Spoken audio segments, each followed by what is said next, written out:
Hello friends, welcome back to our channel Nityanand academy. लक्ष्य आपका साथ हमारा और मैं प्रगति। आज मैं आपके लिए लेकर के आई हूँ हमारा नया टॉपिक जिसका नाम है क्वांटम नंबर्स। क्वांटम नंबर्स क्या होते हैं? क्वांटम नंबर क्या होते हैं? जब भी जैसे कि हम किसी भी पर्सन के बारे में कोई जानकारी निकालनी हमें, तो सबसे पहले जानकारी हमें क्या चाहिए होगी? सबसे पहले जानकारी ये चाहिए होगी कि वो कौन सी कंट्री से बिलोंग करता है। ठीक है, सबसे फर्स्ट जानकारी हमें क्या चाहिए होती कि वो उसके कंट्री का नाम, वो कौन सी कंट्री से बिलोंग करता है। फिर उसके बाद हमें क्या चाहिए रहेगा? सिटी, कौन सी सिटी में रहता है। फिर थर्ड जानकारी क्या चाहिए होगी? स्ट्रीट, कौन सी गली, कौन सा मोहल्ला है उसका पता उसका। और सबसे उसके बाद लास्ट जो चाहिए होता है वो होता है हाउस नंबर। ठीक है, उसी तरह से जैसे ही हम किसी भी पर्सन के भी किसी भी व्यक्ति के बारे में हमें जानकारी चाहिए कि कोई है फलाने, उनका वो मतलब इस नाम के हैं, उनकी पूरी डिटेल निकालें। सबसे पहले उनकी कंट्री के बारे में जानेंगे, फिर सिटी, फिर स्ट्रीट, फिर हाउस नंबर। उसी तरह से किसी भी एटम के अंदर इलेक्ट्रॉन्स जो होते हैं वो कहाँ पर हैं, इलेक्ट्रॉन की पोजीशन जाननी है हमें, तो सबसे पहले कंट्री का नाम जानेंगे, फिर सिटी, फिर स्ट्रीट और हाउस नंबर। ठीक है, उसी तरह से क्वांटम नंबर्स जो होते हैं वो 4 टाइप्स के होते हैं। ठीक है, फर्स्ट क्वांटम नंबर कौन सा होता है? Principal quantum number. Quantum number. Second quantum number होता है एजीम्यूथल क्वांटम नंबर।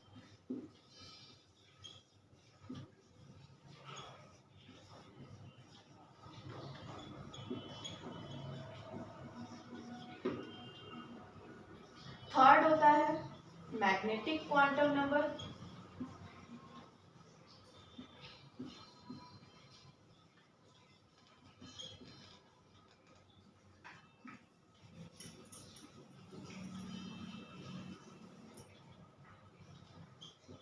और लास्ट होता है spin quantum number.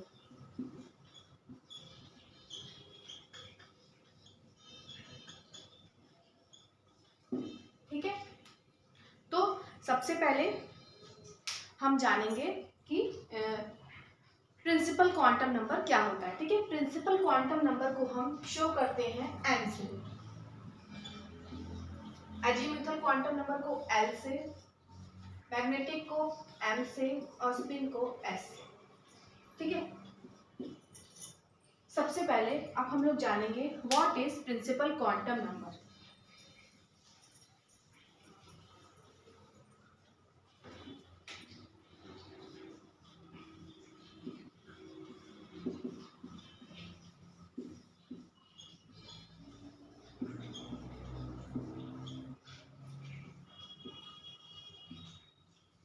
Principal quantum number का क्या काम होता है? प्रिंसिपल क्वांटम नंबर इलेक्ट्रॉन की डिस्टेंस बताता है न्यूक्लियस में। न्यूक्लियस है जैसे कि ये एक एटम है, ये एक एटम है, उसमें सेंटर में न्यूक्लियस है और इधर ऑर्बिटल्स हैं जिनमें इलेक्ट्रॉन्स रिवॉल्व करते हैं। तो ये डिस्टेंस बताता है कि इलेक्ट्रॉन कहाँ पर पोजीशन है और न्यूक्लियस से इलेक्ट्रॉन की क्या डिस्टेंस है।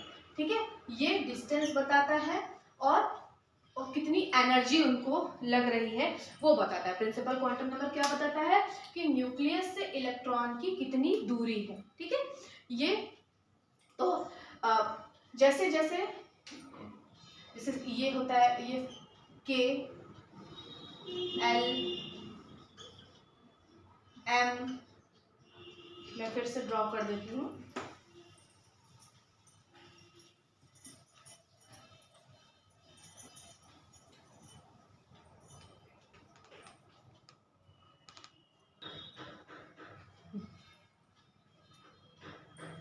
तो ये जब एन की वैल्यू है, जब n इज इक्वल टू 1 है, n इज इक्वल टू 1 है, तो इलेक्ट्रॉन जो है वो के ऑर्बिटल में रहेंगे। जब n इज इक्वल टू 2 है तो इलेक्ट्रॉन l ऑर्बिटल में। जब n इज इक्वल टू 3 है तो इलेक्ट्रॉन m ऑर्बिटल में। जब n इज इक्वल टू 4 है तो इलेक्ट्रॉन n ऑर्बिटल में। जब n इज इक्वल टू 5 है तो इलेक्ट्रॉन o ऑर्बिटल में। जब n is equal to 6 p orbital में, n इज इक्वल टू 7 है तो q ऑर्बिटल में। ठीक है, तो अभी तक 7 लगभग ये इसके बारे में डिस्कशन हुआ है कि इलेक्ट्रॉन जो होते हैं मैक्सिमम जो ये प्रिंसिपल क्वांटम नंबर 7 तक जाता है। तो ये है अरेंजमेंट कि ये इन ऑर्बिटल्स में रहता है। तो जैसे जैसे न्यूक्लियस से दूरी बढ़ती जाएगी वैसे वैसे रेडियस बढ़ता जाएगा और एनर्जी भी बढ़ेगी। ठीक है, तो एक फॉर्मूला है एनर्जी निकालने का।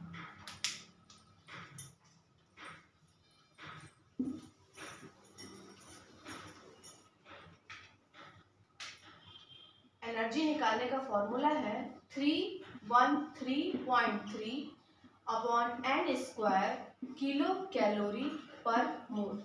ये इलेक्ट्रॉन की एनर्जी को शो करता है जो किसी निश्चित ऑर्बिटल में, किसी निश्चित शेल में रहती है।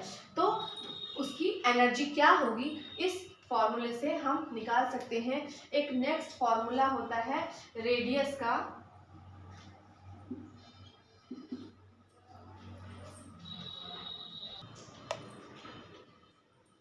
रेडियस का फॉर्मूला होता है 0.529 इंटू 10⁸ n स्क्वायर सेंटीमीटर। तो यहाँ पर हम प्रिंसिपल क्वांटम नंबर की वैल्यू रखते जाएंगे तो हमें एनर्जी मिलती जाएगी और रेडियस मिलता जाएगा उस पर्टिकुलर इलेक्ट्रॉन की। ठीक है, तो ये हमने क्या पढ़ा प्रिंसिपल क्वांटम नंबर के बारे में कि प्रिंसिपल क्वांटम नंबर जो है किसी भी एटम की पोजीशन को बताता है, दूरी बताता है न्यूक्लियस से कि कौन से शेल में वो घूम रहा है, कौन से शेल में रिवॉल्व कर रहा है, वो डिस्टेंस बताता है। ठीक है, अब हम लोग नेक्स्ट चलेंगे अजीमुथल क्वांटम नंबर पे।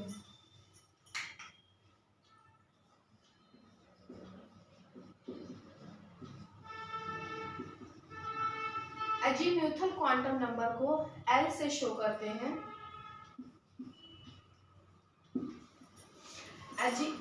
अजीमुथल क्वांटम नंबर का काम होता है बताना स्पेशल डिस्ट्रीब्यूशन ऑफ इलेक्ट्रॉन, किसी कौन से मतलब इलेक्ट्रॉन कौन से शेप के वो ऑर्बिटल में गया है, ये बताता है अजीमुथल क्वांटम नंबर। ठीक है, और उसका एंगुलर मोमेंटम क्या है। ठीक है, ये हमें अजीमुथल क्वांटम नंबर के मतलब को जब हम इसको कैलकुलेट करते हैं तो हमें पता चलता है कि अजीमुथल क्वांटम मतलब जो पर्टिकुलर इलेक्ट्रॉन है वो कौन से टाइप के, कौन से साइज के और शेल में, वो सब शेल में वो रह रहा है। ठीक है, तो अजीमुथल क्वांटम नंबर L करते हैं शो और इसकी वैल्यू होती है 0 से n-1। ठीक है, इसकी वैल्यू क्या होती है 0 से n-1। यदि हमारे पास n की वैल्यू 1 है तो L की वैल्यू क्या होगी 0 to n मतलब 1-1। ठीक है, यानी कि L की वैल्यू होगी 0। तो इसका मतलब ये जाएगा S, ये जाएगा, सही से नहीं चल रहा है ब्लैक मार्कर, ये जाएगा S सब शेल में और हमें एक शार्प स्पेक्ट्रल लाइन दिखाई देगी। ठीक है, अब यदि L की वैल्यू, N की वैल्यू आई 2 तो L की वैल्यू क्या आएगी n-2 यानी 2-1, यानी कि L की वैल्यू आएगी 1। तो ये जाएगा P सब शेल में जहां पर इसे प्रिंसिपल स्पेक्ट्रल लाइन दिखाई देगी। ठीक है, मतलब अभी हमें क्लियर शार्प स्पेक्ट्रल लाइन दिखाई दे रही है। जैसे जैसे अब ये दूरी बढ़ गई एटम में, L की वैल्यू आ गई 0 से n-1 यानी 3-1, यानी कि हमें L की वैल्यू आ गई 2। तो ये 2 का मतलब कि ये जाएगा D सब शेल में। यहाँ पर हमको डिफ्यूज स्पेक्ट्रल लाइन दिखाई देगी और n इज इक्वल टू आया 4, L इज इक्वल टू 0, 4-1, यानी कि ये आया L की वैल्यू 3, यानी कि ये जाएगा एक्स सबशेल।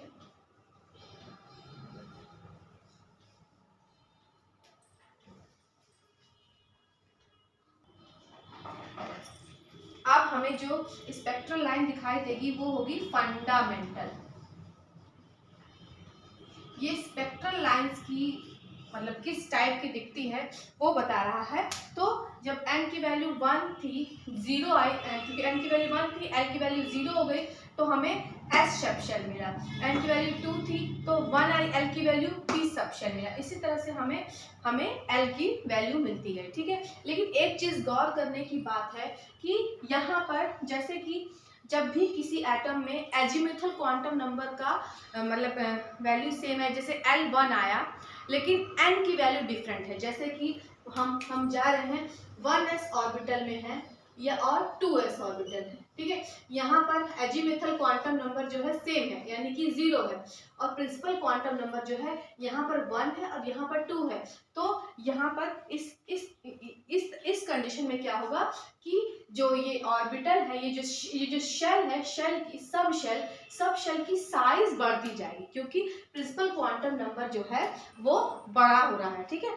1s का छोटा, 2s का और छोटा, 3s का और 1s का छोटा, 2s का थोड़ा बड़ा और 3s का साइज उस तरह से बढ़ता जाए, क्योंकि प्रिंसिपल क्वांटम नंबर बढ़ता जा रहा है, ठीक है। तो अब हम लोग पढ़ेंगे मैग्नेटिक क्वांटम नंबर के बारे में।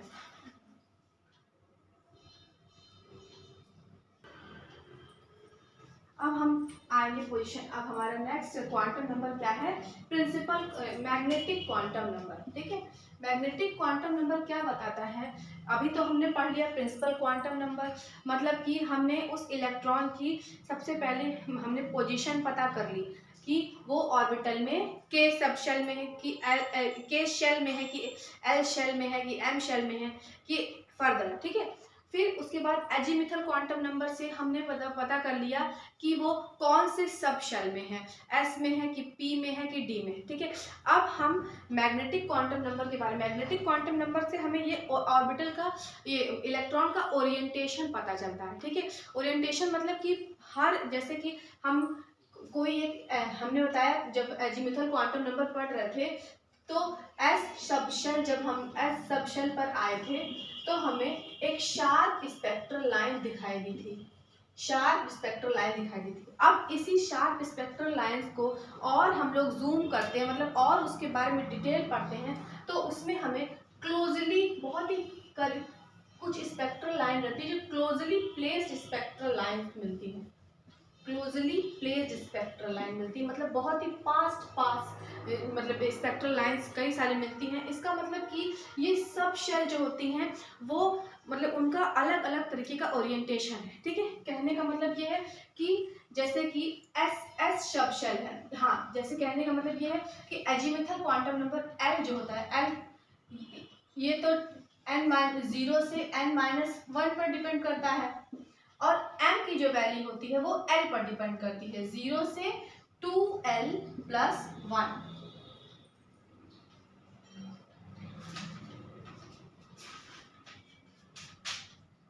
ठीक है। और इसकी वैल्यू जो होती है, जो भी वैल्यू आती है m की, वो -l से मतलब माइनस से प्लस की तरफ जाती है।